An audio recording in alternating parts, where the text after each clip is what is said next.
mais kar nañu ñu lépp ñu muñ ko. mooy loolu nag jéem na ko pour suul ñu. oui waa léegi nag ñun ñu gis ne mi ngi ci biir kàmb gi dem na ba ndigli feeñatul. léegi ñu bëgg ñun ñu jàpp ci loxoom génne ko déedéet dañuy koy suul ba mu suulu ba daraam dootul feeñ. Barthélémy Dias saye jeexal na ci politique. lu tax ñu jële ko ci mairie Dakar lu tax tamit ñu déchoir ko ci son mandat de député.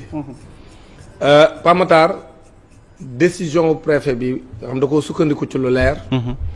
une saisine. boo xam ni code bi moo ko prévoir. oui du ay waxu caaxaan. parce que Pape Matar nit ñi dañoo war a sant yàlla. que régime bi même suy poser acte politique. da koy jaarale yoon. maanaam liñ olof yi wax da koy yoonal. alors que Macky Sall bu daan poser ay acte politique du ko yoonal moom du ko jaarale yoon. Macky Sall dafa daan taxaw Pape Matar ci seen kanam yéen ñëpp.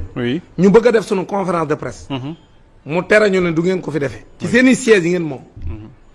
ñu dem war a loué ji ay salle. Macky Sall ci ay service su état woo salle yooyu nga xam c'est des salles privées ay hôtel ni leen bu leen loué seen i salle bu ngeen leen loué dinañ rëq seen digg. bi ma ci gën a def ree mooy jour bi ñuy war candidature du président Ousmane Sonko. dañu toog di réunion saalu Habib Sy. ñu yónni wala ñu wax El Malick Ndiaye ne ko nañu moom ak ñi nga xam ñoom la àndaloon à l'époque nañu dem jël ay salle bu nga xam si disponible na sur la VDN. nga xam ne ñu ci ëpp ay Fan City lañ doon dem ak ay Mamoun. ñu def ñu loué ñu salle bi de lu cher loo xam daaw ñu ko loué loolu. pour ñu def fa l'investiture du président Ousmane Sonko. boobu président Ousmane ñu ngi ko téye dans les liens de la détention. Effectivement. waaye léegi gis nga xam nga c'est passé. dañoo dem ñu loué ñu ko lu cher 2,500,000. alors que salle yooyu ñu ngi koy loué ay 700,000 ak 600,000. bu chéré ba cher 800,000. loolu la ñu ko yàgg loué. oui pour benn parce que pour benn 2 heures de temps la pour benn 3 heures de temps.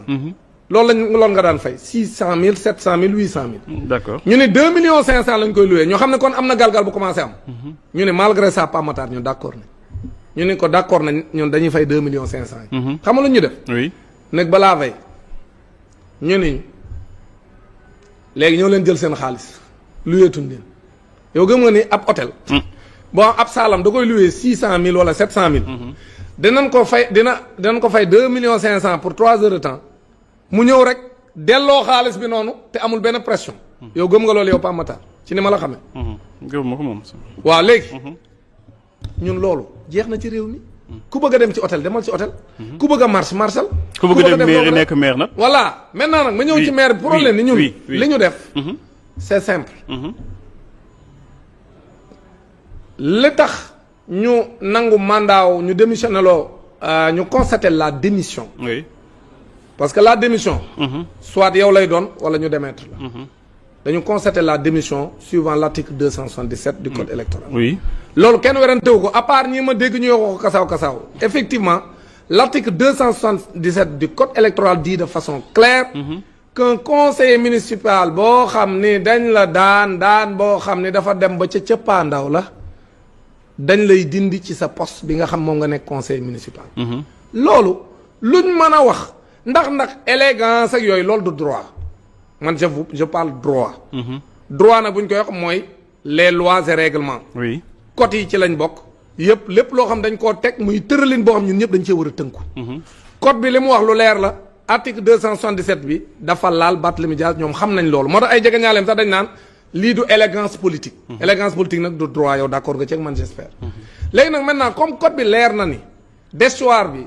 dindi mandat maire Dakar bi ñu ko def dañ koo teg ci lu leer maanaam du jaay doole. oui defuñu ko ci jaay doole dañ koo teg ci loi li mu wax. maintenant loi bi da cee teg ni. recours bi nga mën a def. recours bi ngay def. c'est pas un recours suspensif. c'est important. loolu la loi wax. loolu la loi wax. c'est clair la loi dit de façon nette et claire que recours bi ngay def te loolu même article boobu moom moo koy wax. 277. waaye y a pas le recours n'est pas suspensif. d'accord waa léegi nag comme le recours n'est pas suspensif. waa léegi. Pape Matar. le recours n'étant pas suspensif. Barthélémy Dias suñ ko déchoiré bu ñu nangoo mairie Dakar ci moom mais bu defee recours bi du tee moom nangu nañ ko. xoolal gis nga exécution bi gis nga le préfet. su xasee suñu xasee bind rek day dal ci ndoddu Barthélémy Dias. maanaam dañ koy exécuter séance tenante c'est-à-dire xoolal c'est une décision à exécuter dès le moment de la prise de décision. Donc loolu moo tax Barthélémy Dias amul benn possibilité mën a delluwaat mairie Dakar dafa def conférence de presse wala dem bureau même buy def recours. dañuy exécuter d'abord la mesure. mu dem toog këram def recours terewuñ ko mu def recours de. moom am na droit def recours. mais le recours n'est pas suspensif. këram la koy defee. waaw wala fu ko neex. mais mënu ko defee ci fi am fa lañ ko faloon.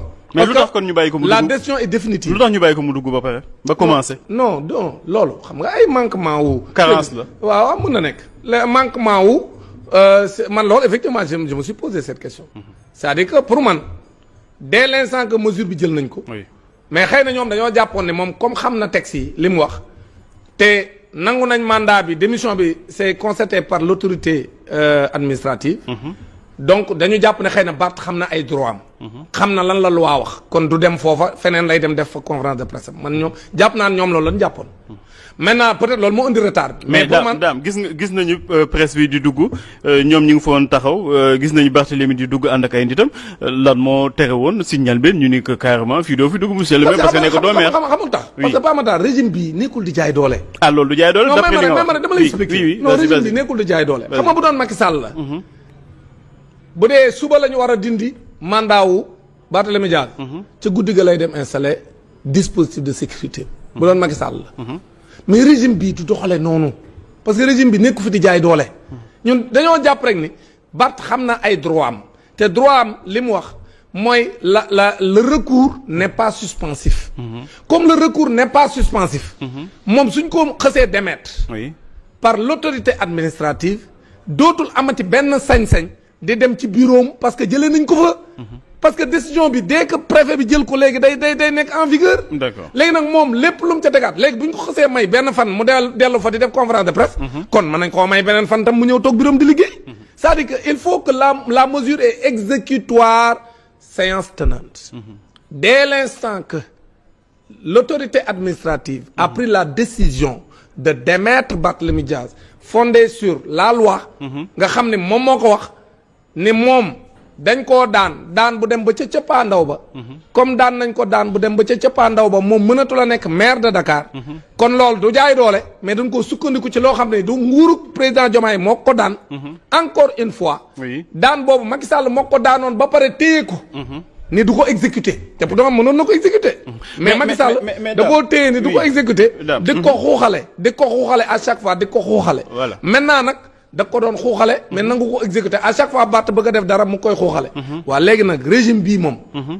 encore une fois c'est un régime d'état de droit. man dégg naa ñu ciy jéem a tudd ay nit mais dañ leen a tooñ wax dëgg yàlla.